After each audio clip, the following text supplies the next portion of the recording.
When a monumental structure vanishes, we are left with a myth of its greatness and a romanticized mystery of its demise. But architectural permanence is an illusion, and the pursuit of unprecedented scale is a dangerous trade-off.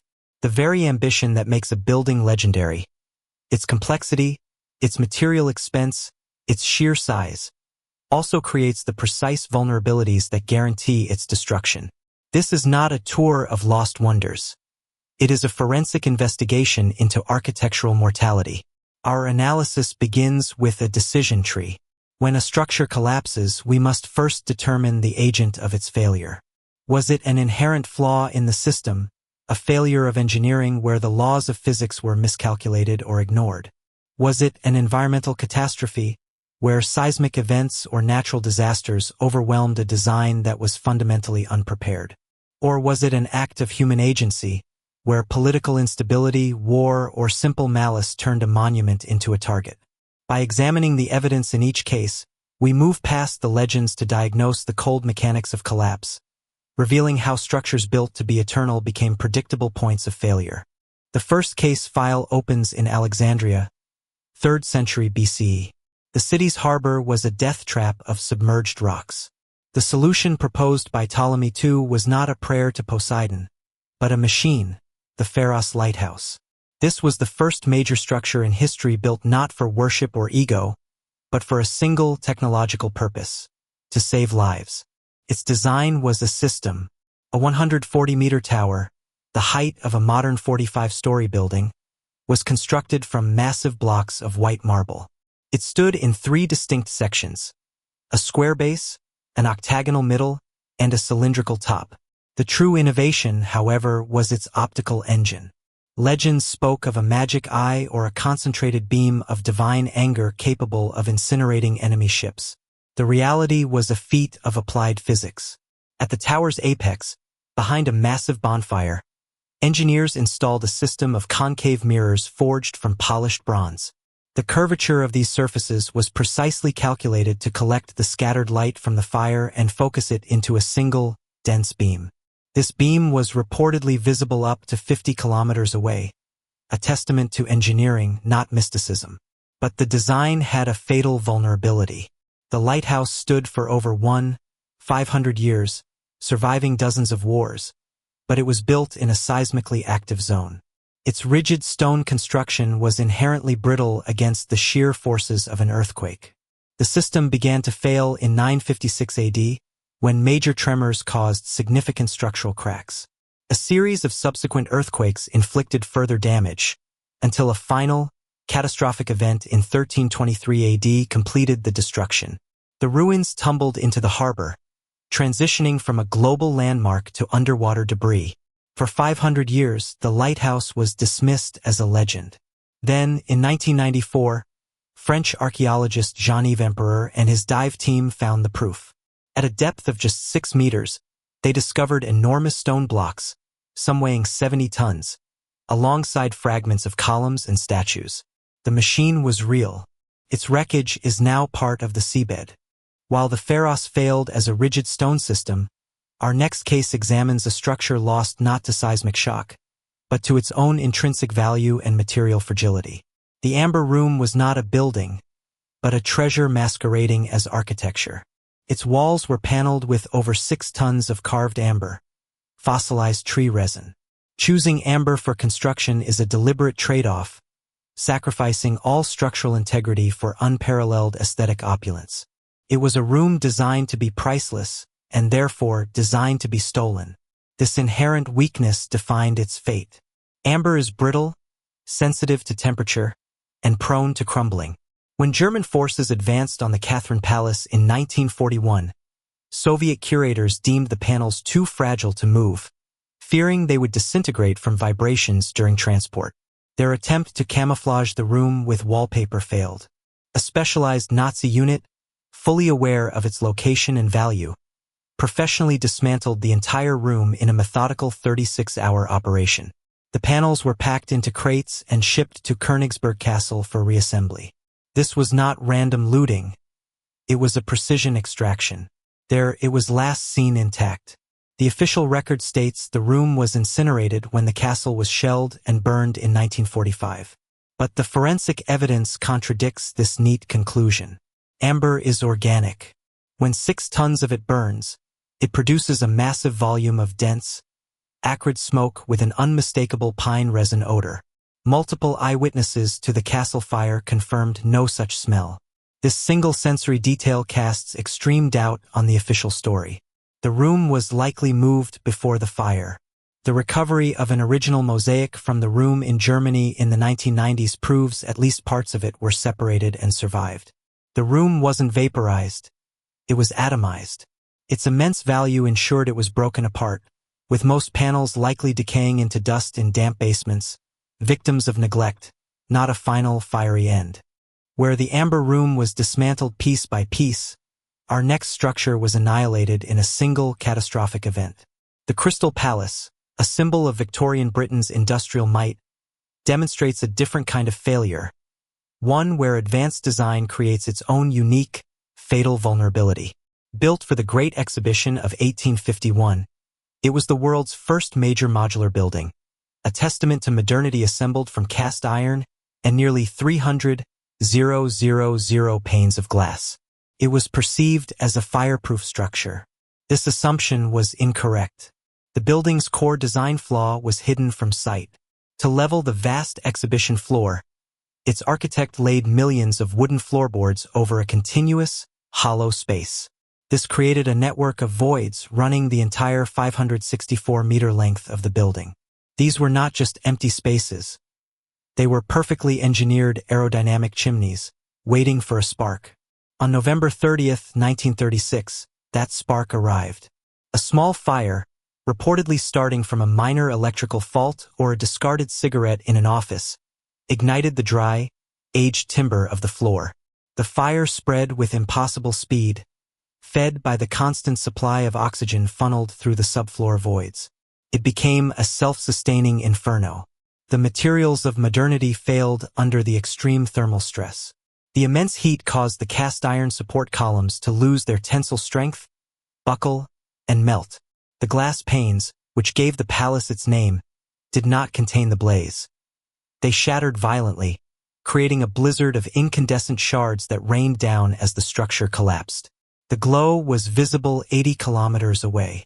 The Crystal Palace wasn't destroyed by a simple fire.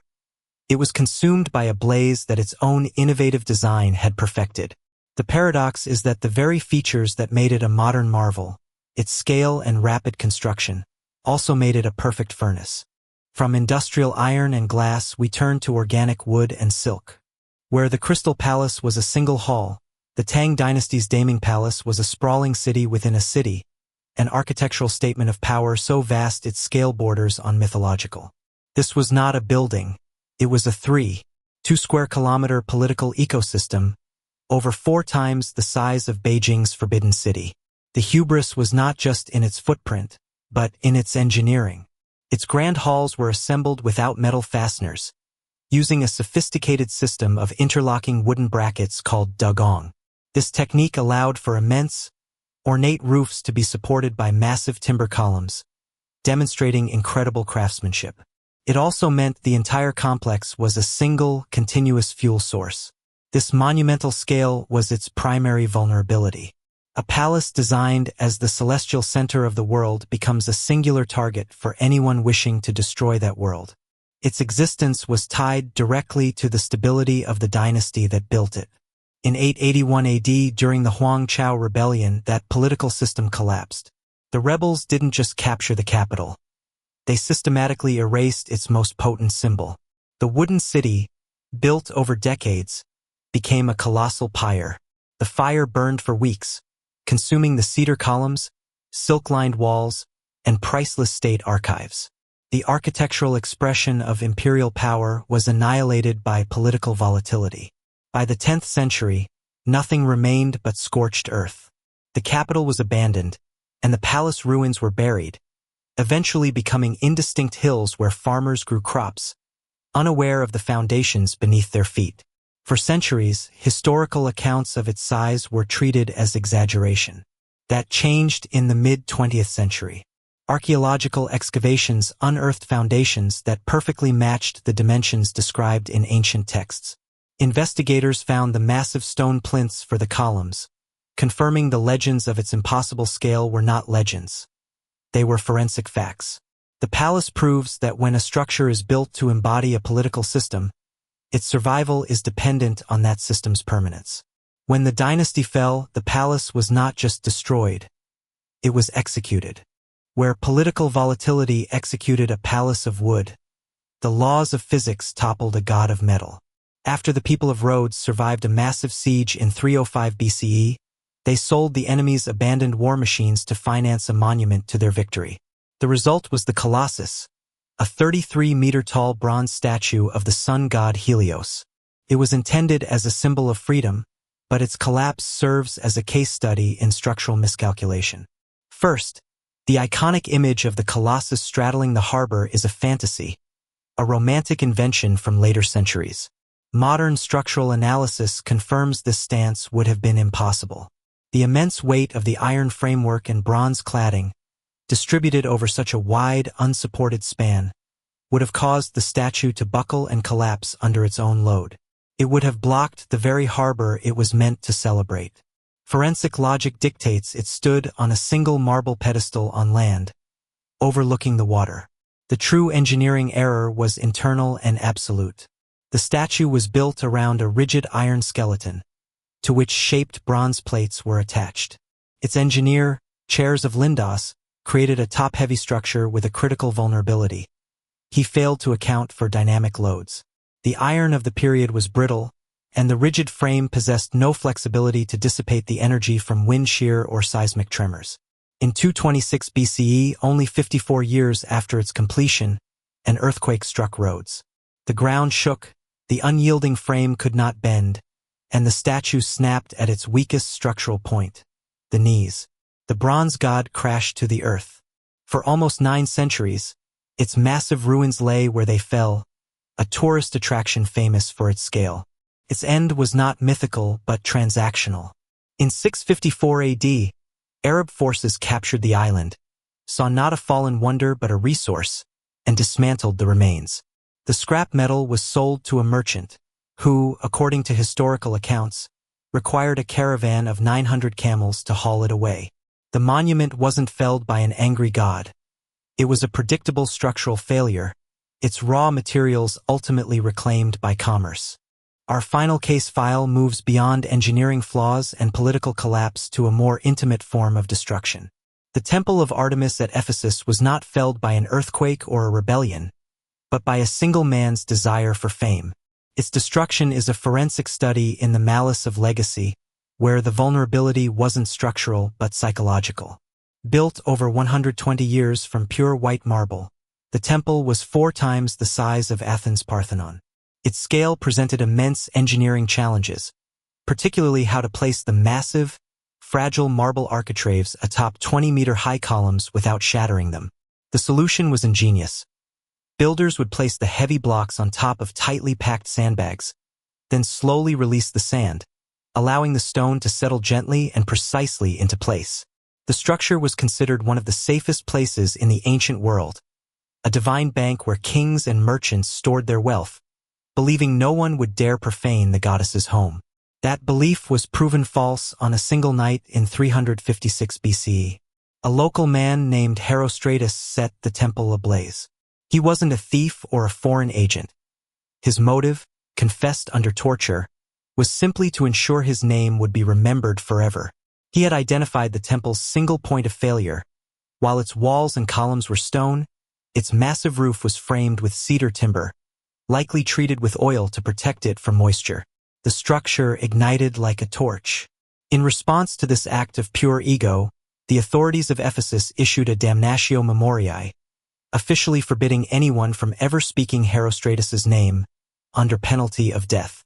The temple was rebuilt even grander than before, but its ultimate demise was a slow, protracted process. It was first plundered by Goths in 268 AD. Later, as Christianity displaced the old pagan faiths, the temple lost its religious purpose and protection. It became a public quarry. Its precious marble was stripped away to build new cathedrals and civic buildings. The foundations, set in marshy soil, slowly sank until the entire site vanished beneath mud and silt. It was only rediscovered in 1869. Today, a single lonely column, assembled from recovered fragments, stands on the site, a monument not just to the temple, but to the fact that the most durable structures can be undone by the most fragile of things, a human ego.